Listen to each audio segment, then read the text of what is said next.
Hello, everyone. Welcome back to another episode of Believe in Bears. My name is Joey Christopoulos, and my co-host Corey Wootton. We got a great episode coming up for you today, previewing Bears, Falcons in Week 11. But first, we got to talk about our great sponsor. It's BetOnline.ag with us every single week because it remains the number one source for all your football betting needs this season. They got the latest odds, matchup info, players, news, and game trends. You can check them out right now and see live betting, free contests, live scores, giveaways.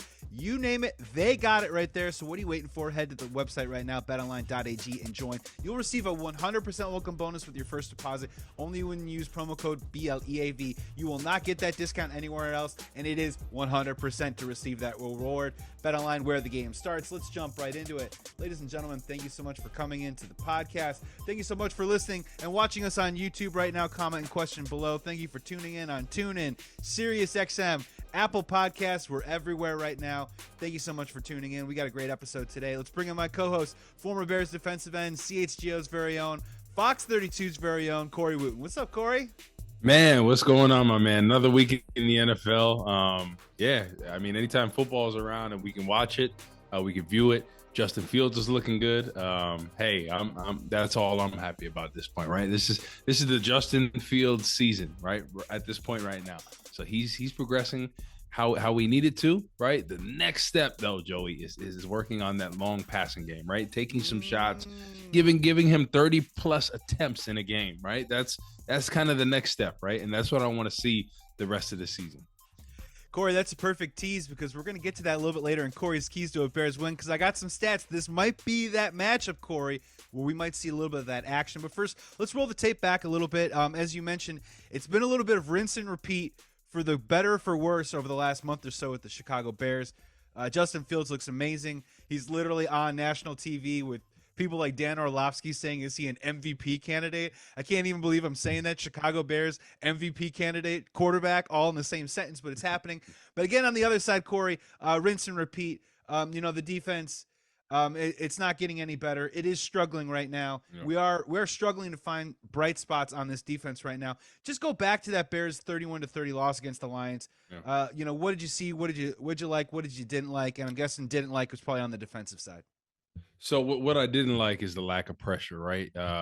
And the thing people fail to realize sometimes is when you don't have a dominant pass rush or a pass rush that can generate really any type of pressure, it changes the way the back half covers, right? They have to be a little off on their coverage, right? Because they don't know how long that quarterback is going to have, and you can't cover all day.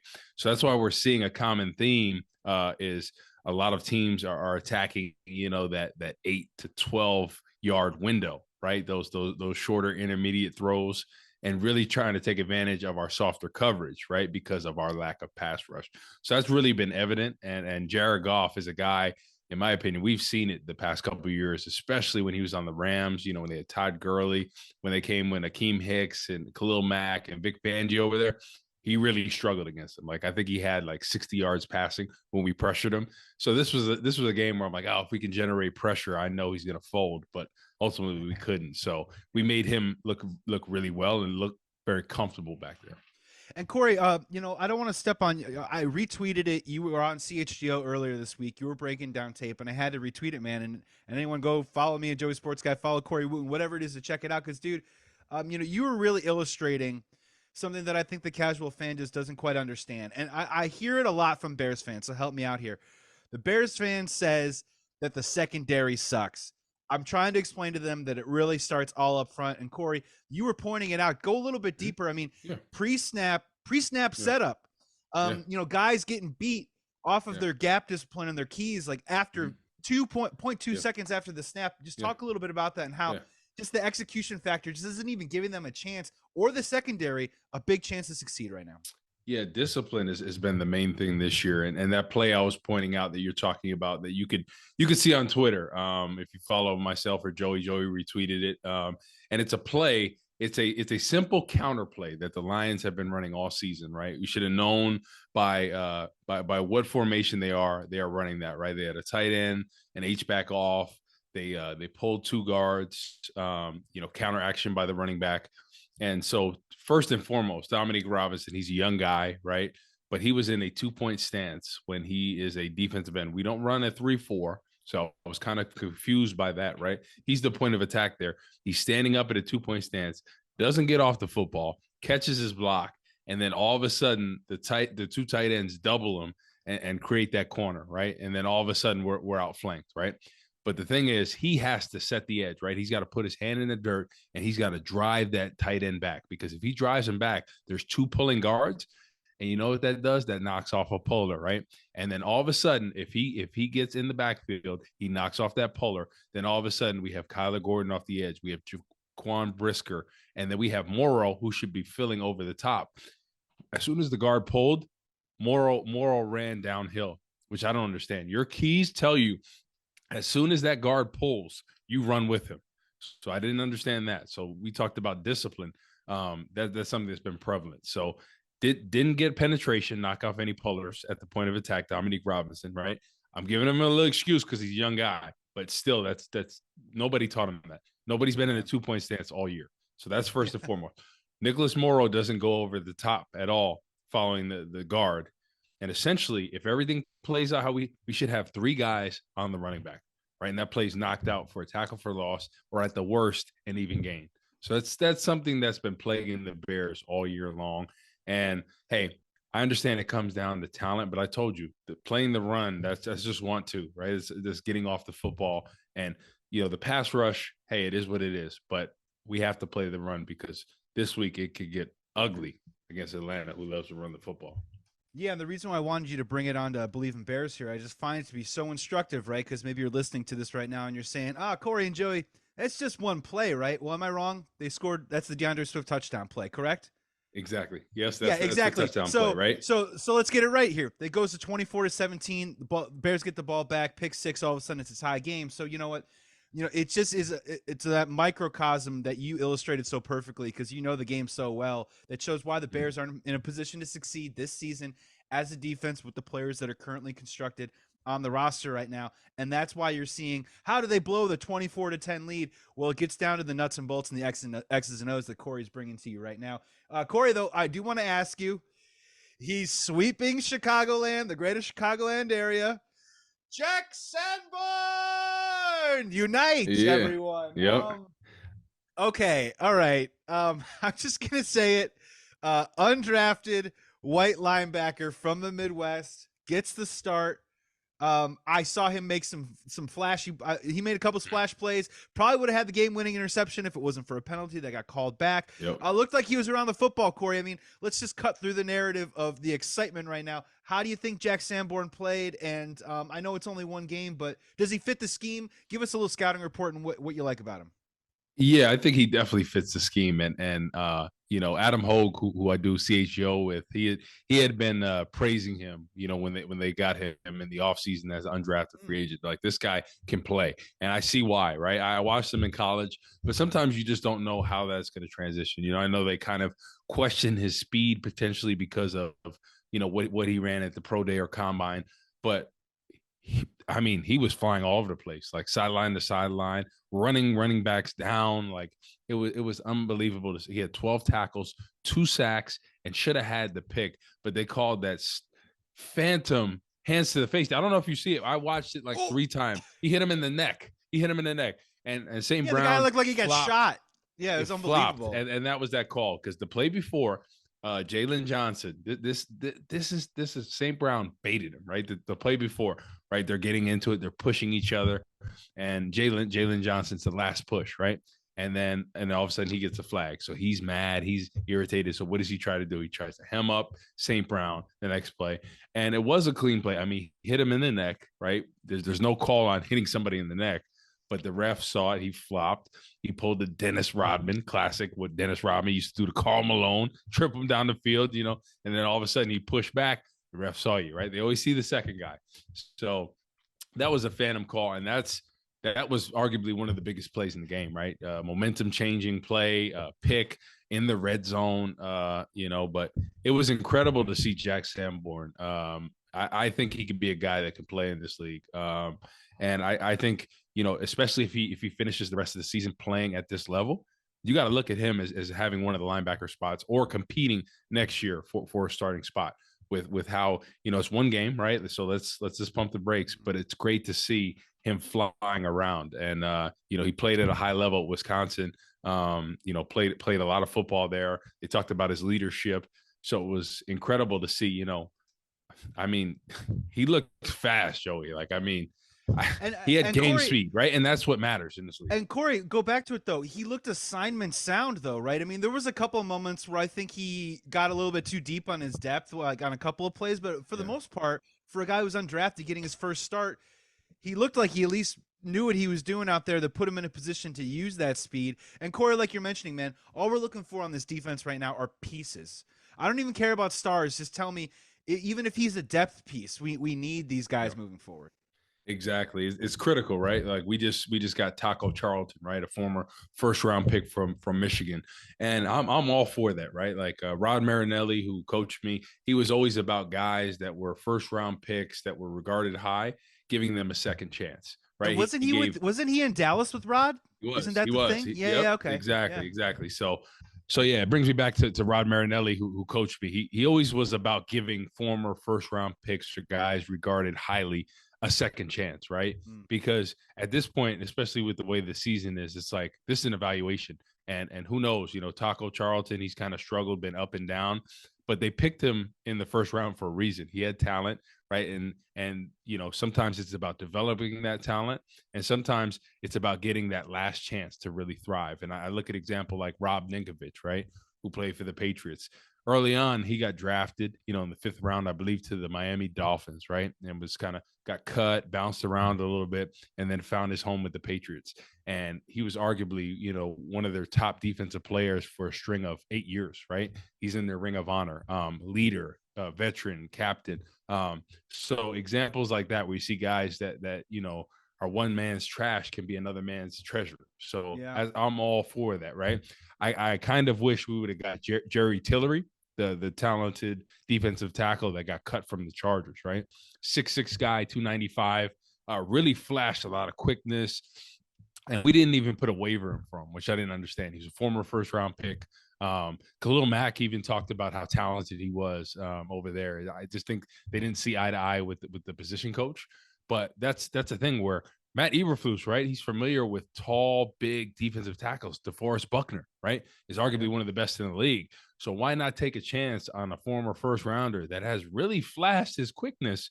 He has the quickness. Tampa 2 scheme, what is it all about? The quickness. I would have liked for them to put in a waiver and try to claim him because, he's flashed some really good things that, like, you're like, hey, if we can get him going in the right system and the right coaching, I would have liked them to take a chance and try to, put a waiver out for him. Why not? Yeah, I'm with you on that. And look, they got to do something. And you mentioned that. I was actually thinking about this a couple of days ago. I was like, you know what? The Indianapolis Colts aren't really going anywhere. I wonder if DeForest Buckner might be on the market in the offseason. And that's, Eberflus.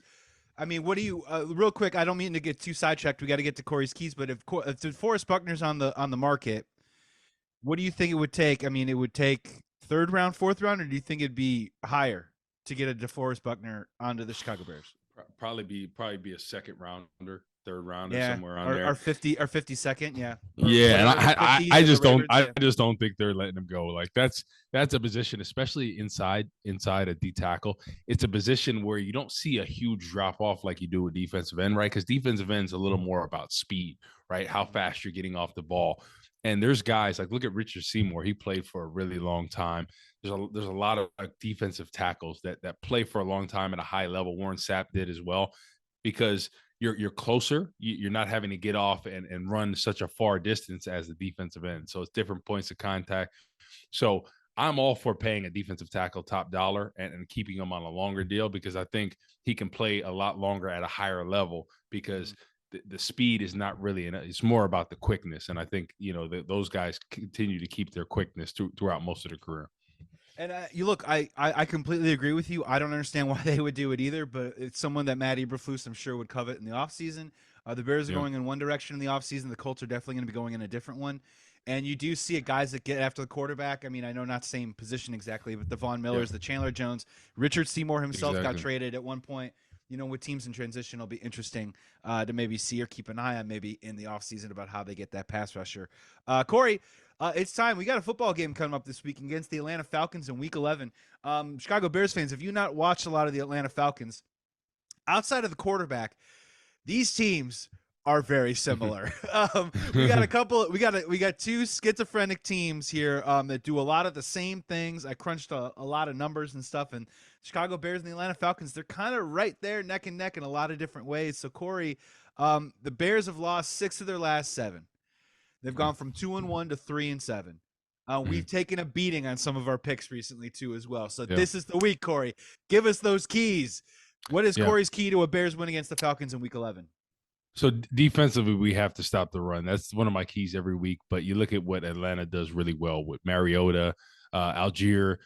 They're trying to get that running game. Cordell Patterson as well. I mean, he's been an absolute beast in there. I don't know if you saw that one clip where he absolutely trucked that linebacker to go in the red zone for a touchdown. It was unbelievable to see. So they're really going to try to run the football. Passing has kind of been their weaker point offensively. So I don't think they believe that Marcus Mariota can really stretch the field. So defensively, we have to have our best game, right? It all starts about point of contact. We can't have plays like that touchdown where Dominique Robinson is standing up catching blocks, where we're not reading our keys, we're not being disciplined, because that's something that's plagued us all year. So this is a game I'm really worried about because, playing on a fast surface, like Atlanta's turf, and the way they run the football and our weakness kind of being that rush defense, it's definitely very concerning for me. So they must stop the run. It's non-negotiable this week. I mean, the thing about it, though, is it's a matchup that allows them to really focus in on it, and let's just see if they can do it right. Because I'm right there with you. You look at it, Mariota's averaging only 174 passing yards a game. When you talk about the Chicago Bears in the passing game, which we'll get to in a second, pass completions per game. The Chicago Bears last in the NFL at 12.3 pass completions per game. Well, the Atlanta Falcons, 30th in the NFL at only 14.3 pass completions per game. You nailed it. They're a top 5 running offense. So that's going to be really difficult. But again, these Chicago Bears, if they play right, they can just key in on the Cordell Pattersons, the Tyler Algiers, and really dare Marcus Mariota to, to make it happen and make a victory against the Chicago Bears through the air. I'm just trying to look at a couple other stats here. Yeah, I mean, the Bears still not good at stopping the run. They're 28th in the NFL. The Atlanta Falcons are 4th in the NFL right now, averaging rushing right now. So, I mean, I'm with you, man. It's going to be a huge key of the game. I'm going to pop a key, maybe tee up for you, because I know this is probably one of your keys too as well. I put this on Twitter too as well. We're talking a lot about Twitter in this episode. But I put it on Twitter that the Chicago Bears right now are averaging, the Chicago Bears rushing yards a game -meter is a 201.7. Corey, 201 rushing yards as a team per game right now. They're already over 2,000 rushing yards as a team. They are basically on pace right now. If they average 184.7 rushing yards a game over their last 7, they have a chance to break the all-time team rushing record set by Lamar Jackson's Ravens in 2019 with 3,296. All right. It's going great right now. Justin Fields averaging 111 rushing yards a game over his last 5. All good stuff. But Corey, I know you agree with me on this one. This is a great game. I've talked about it before. Luke Getsy, throw them off the scent. I'm not saying go crazy and go total pass happy, but I think this is a great opportunity for the Chicago Bears to open up the passing game a little bit and see if we can stretch that defense of the Falcons to maybe open up the running game instead of vice versa in the past. Are you with me on this? I think this is the week. You. Yeah, I'm with you. That's my second key, right? Is to work on that passing game, that long passing game, right? The short and intermediate throws have been there, right? But the next step is working on those 20+ yard completions, right? That's what I really want to see, especially with the wide receivers, right? I love what he's been able to do with Cole Kmet. But now I want to see Claypool, right? I want to see him take shots to Claypool, to Darnell Mooney, right? I would have loved for Harry to be out there, right? He was a scratch last week, healthy scratch, which I was surprised with. Because Byron Pringle, we got to get Byron Pringle some run right now. What's up? What's going on there? I don't know. Let's stay big. Let's block and let's try and catch the ball down the field. I mean, Harry is a guy, in my opinion. He looked good in the Cowboys game. He had a good touchdown where he ran a great route, used his big body. And then all of a sudden, if you start developing him, you have potentially him and Claypool for next year, right? And then you have Darnell Mooney as well. and then you have an option to potentially draft a guy, in the first round next year as a wide receiver. So my thing is like this. I don't know Byron Pringle. I didn't see much from him in the preseason. He's banged up, and I just didn't see enough from him. I want to see Harry. He was picked in the first round for a reason. He has all the tools. It's about him honing those in. So I want to see that. But Justin Fields, I just want to see him take the next step, because literally we have nothing to lose at this point, right? Like I said, we're not making a playoff run. We're not trying to make the playoffs. This is about Justin Fields' development, Joey, and what he can do as a runner, scrambling, the short and intermediate throws, the boots, the play actions, roll. What he can do as a playmaker is unbelievable. But the next step is really hone in on the passing game. And I think starting from this week, Luke Getsy, you got to have Justin Fields be a gunslinger out there, right? You got to have him take some shots, right? Only where his guy can get it. And listen, you're never going to be able to achieve, Justin Fields' greatness as a passer if we're not constantly testing his limits, right? Within reason, right? Let's take some shots. Let's open things up. And then all of a sudden you're mixing and matching. He's running. He's completing the ball downfield. And then what do you have? Because he has all the tools to be a talented passer. It's just about Luke Getsy. This is critical for his job right now to bring out the best passer as Justin Fields. We know what he can do as a playmaker, right? With his feet, with everything. But now it's elevating his game, because Joey, I told you this. I don't think he's even scratched the surface of what he can be, right? And if you throw in that passing game, I'm talking about really completing and getting him comfortable with the ins and outs of the breaks and being on the same page with the receivers and completing that deep ball, he will be a top 5 quarterback in this league. People can say whatever they want. Justin Fields will be one of the greats, because everyone's saying, well, this is not sustainable. As you develop his game as a passer, then all of a sudden when stuff breaks down, you're like, oh my goodness, this is going to be fun to watch. Think about a quarterback that can rush for 145 yards a game and throw for almost 300. That's what Justin Fields can do. Yeah. And I like I said, he hasn't even scratched the surface. So I'm excited. So Luke Getsy, I want to see what you're going to do as a play caller. You're a genius. Darnell Mooney and all these people have called you a genius. I want to see. I love what you've done for the game plan, right? But that game plan is good if we're trying to make the playoffs. But right now, this is about his development. So let's take some shots, right? Let's take shots. I'm completely there with you right now. And you know what else people say? That magic isn't sustainable. Okay, so you know what? Justin Fields is making magic out there. So it's an easy thing to say that, oh, well, we just can't keep doing it forever. It's like, yeah, no kidding. We understand that, but let's just appreciate the magic while we have it. Corey, man, you're completely right, dude, because I was thinking about this too. We're at 3-7 right now. I think this is the perfect touch the stove, burn your hand, touch the stove again kind of game. And here's what I mean by that is that, I think if Justin Fields goes out there and throws for 3 touchdowns and 2 interceptions or 2 or 3 interceptions, I'm kind of into it. All right. I think we should try and push the envelope. Let's test this here. And I got some numbers to back it up based on this matchup. This is so perfect for it. The Atlanta Falcons this year, they're giving up an NFL worst 280 passing yards a game right now. They've allowed at least 6 different quarterbacks to throw for over 290 against them. Wide receivers right now, they're giving up the most fantasy points to wide receivers. I got 6 different wide receivers with 100-plus receiving yards this year. Darnell Mooney, 10 of them have gone for at least 80. Darnell Mooney. I mean, you keep going down this list right now. Second to worst in the NFL, allowing a 68.6 completion percentage to opponents right now. I mean, this is easy pickings right now. This is a great opportunity, in my opinion. As you said, Justin Fields on that turf in Atlanta. Let's make it a little bit of a track meet, right? And I think the passing game is going to serve whatever version of the running game looks like this week. We're not going to have Khalil Herbert. It's going to be a lot of David Montgomery out there. I'm saying use Tristan Ebner sparingly. No offense to the rookie, but they should just lean on David Montgomery. And, dude, I just think this is the opportunity right here to really test it out. And as you mentioned, we're not going anywhere, man. So let's let Justin just, work through some tight windows, throw the ball up. Let's see what happens. I'm cool if he throws a couple picks in this game, because I think it's going to be instructive for the greater arc of his maturation. Yep. No, I couldn't agree with you more. And the last key I have is I want to get Velus Jones involved, right? You drafted him in the 3rd round. Let's see how we can use him, right? He's going to be on this team for another 2-3, more years. Why not see what he can do? He's explosive. But at this point, right, we're not playing for really anything, right? We're just playing about development of players. So why not try him out at running back? Maybe we could have a Cordell There you Patterson, go. There you right? go. Maybe he That's catch the ball in that's the what you backfield. do. You know, That's what you do. he's the playmaker over there, right? Take another shot. If he drops it, so what, right? As long as the throw's good, you're like, oh, I feel good about that. This is about development. At this point, we're not trying to win games. Put him back there as punt returner. Give him a shot, right? Yeah. At this point, you know, like he could be dangerous in the return game, right? And I know he's dropped the ball and he's fumbled, but at this point, what Hasn't dropped a handoff yet. Hasn't dropped a handoff.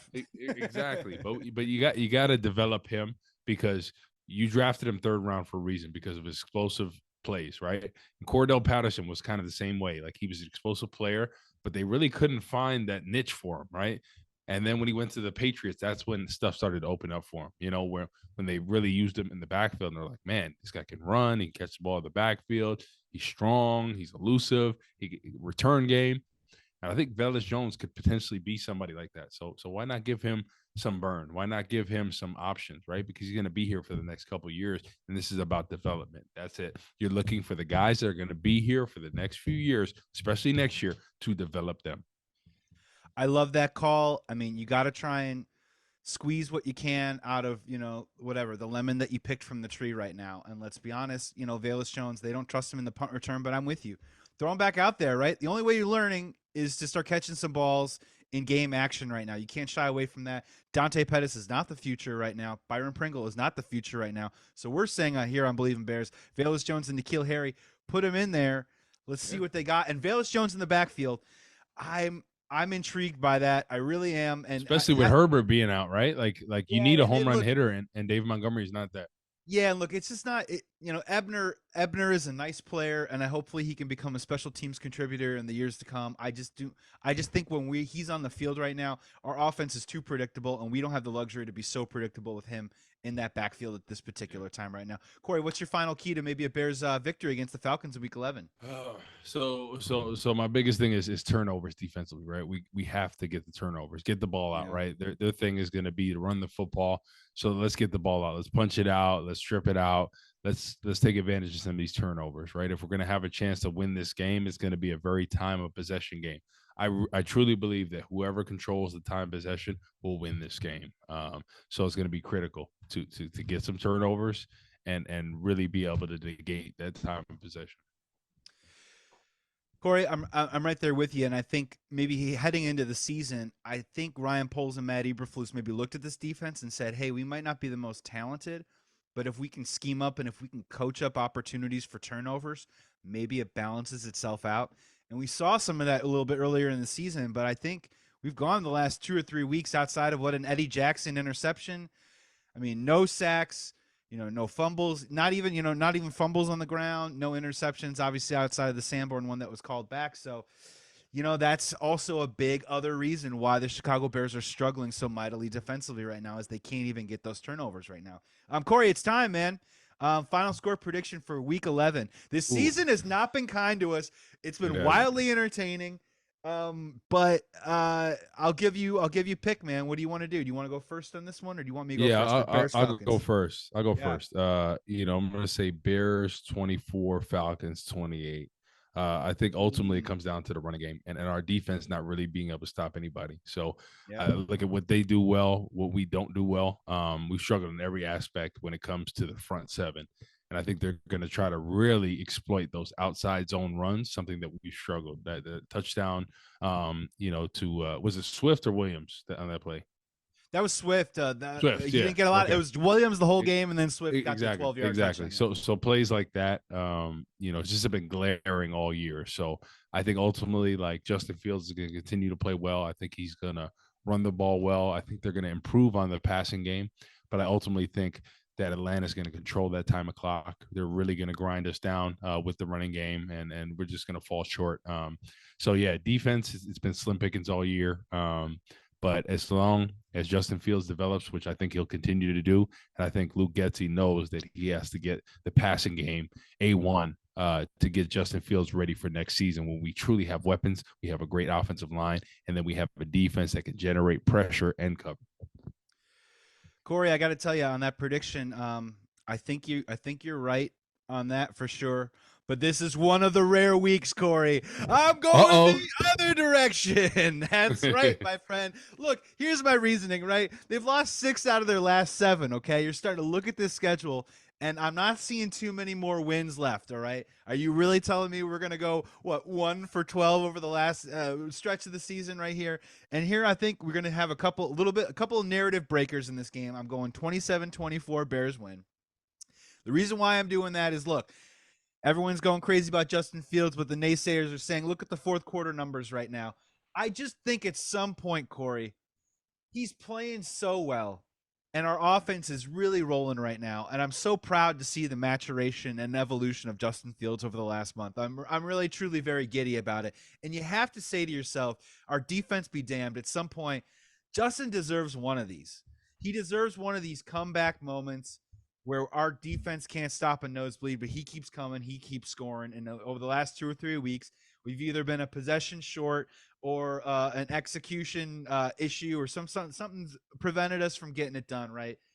I think this is the week, man. The matchup plays into the favor of Justin Fields with the ball in his hands, delivering the ball with his arm this week to the Bears receivers and Cole Kmet, who's on a heater right now. I just think, and here's the other one too as well. I'm going 27-24 because Corey, I went bananas last week. I was like 41-38 game. Well, you saw what happened in that game. What was the first half was like 45 minutes? Because both teams are just running the ball, dude. The clock's running the whole time. The Bears and Falcons. I do think it is going to come down to, what do you do with the possessions that you have in this game?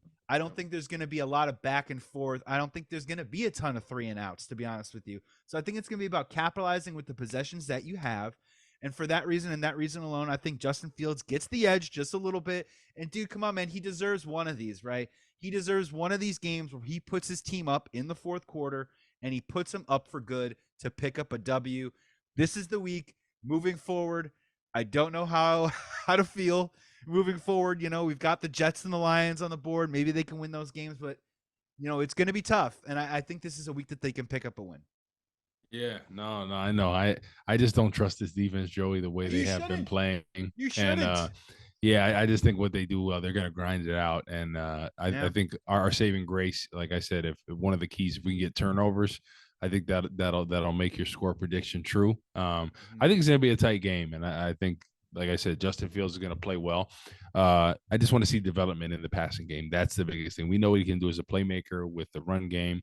I want to see that, and I want to see Velus Jones get some more action. Right? That's the 2 biggest things I'm looking forward to, because it's all about evaluation. Right? Give Taco Charlton some plays in pass rush situations. See what he can do. Right? He's still a young guy. I believe he's 27 or 28 years old. So this could be a second chance, a last chance for him to really prove what he can do. Right? There's been a couple of guys, that have bounced back from struggles early on, right, and really proved themselves. So this could be an opportunity. So we got to see that. So I'm just looking forward to Justin Fields' progressions and just getting him better. The season's about him, and obviously it's, even though with the losses, it's still been amazing. It's feeling watch, good. Right? Yeah, it's feeling good. It's been one of the greatest shows that we see every week, right? It's what is he going to do next, right? It's highlight reel after highlight reel, right? And there's still people that doubt him as a passer. I don't doubt him by any chance. I think it comes down to Luke Getsy really continuing to develop his passing game, right? Because I think he can do that. And I think it's about getting Justin Fields ready to hit the ground running with weapons and offensive line and a defense that can, like I said, that can rush and cover and watch out, right? Because right now he's a little handcuffed on the weapons, offensive line, and what the defense can do. But it's been impressive to see just his determination every week, right? Like, even though we're not in the playoffs, we're not making the playoffs, he's a competitor, right? And that's what you want to see in your quarterback, a leader, a guy that's gritty, that's taking some shots, but gets up, and he's going to fight for you for the extra yard, because, everybody always talks about, hey, who do you want as your quarterback? I want a guy like Justin Fields, right? That's tough as nails, right? When that's important to him, right? To do well, right? He took everything personally early in the season. I'm not performing well. I'm not doing well. Okay. Yeah. Take the blame on yourself, right? And always bet on yourself. And that's the type of guy I want going forward, Justin Fields. So he is the guy of the future. He is the Bears quarterback. For Shady McCoy and all these guys saying he can't pass the ball. Yeah, you're watching highlights and you're looking at stats. You're not watching the game, buddy. All right. You're over there giving crazy work, as you say, but you ain't doing Dude. crazy work to watch the games. Yeah. Shady McCoy, first of all, never had a quarterback on his team that I ever liked. All right, so that should give you all you really need to know. He's also a Pittsburgh East Coast guy. I've heard some stories about him from my wife that I will keep off the podcast. Yeah. But let's maybe leave it at that. No, Corey, look, the Chicago Bears are losing football games right now, but they are must-watch television, right? I mean, Flight JF1 flying at an altitude of 10,000 fantasy points a week, giving out complimentary designed runs and magic plays every single week. Yep. I mean, it's worth the price of admission. And as you mentioned too as well, Jack Sanborn versus Cordarrelle Patterson center ring. Show it to me. I want to see it. I think that could be also an interesting matchup. Corey, before we get you out of here, 2 over-unders really quick. Yep. I mentioned the we're on the rushing team meter watch right now for the Chicago Bears the rest of the season. Over under 184 rushing yards as a team for the Chicago Bears in Week 11. I say over in this one. I think Justin Fields is going to have a really good performance. I think David Montgomery is going to have a strong performance these next 4 weeks, right? Because look who's out, Khalil Herbert, right? And who has overshadowed David Montgomery? No one over his shoulder. No one over his shoulder now. Exactly. So it's his show right now. And you look at what happened with David Montgomery last year. He gets hurt. Khalil Herbert comes in for 4 weeks, falls out. I think he's looking like this. Hey, I'm in a contract year. I want to get paid. I have value here. And I really haven't put up the numbers that is going to get me paid. So this is a huge opportunity for him to really put up some numbers. So I wouldn't be surprised if he really goes off in this game, him and Justin Fields together, because he's really trying to prove that, hey, I am that dude. Hey, I don't have the speed that Khalil Herbert is, but I can grind you out. I can get you 15, 12 yards. I can get the yards per carry. I can catch the ball in the backfield, and I can block. So I think this is an audition for him for really trying to get paid. Final one for you. 8 of the first 10 quarterbacks the Falcons have faced this season have thrown for at least 240 passing yards against them. Over under 239 passing yards for Justin Fields in Week 11. I'm going to say over. Me too. Because Let's do it. I think this week they're really going to try to stretch the ball down the field. Like you said, the Falcons really struggle in their pass defense. So I think Luke Getsy knows, like, right, this is about development at this point, right? We're not wins and losses, yes, to an extent, but ultimately, if we get some losses, it's a better draft pick, right? At that point. So that's where we are.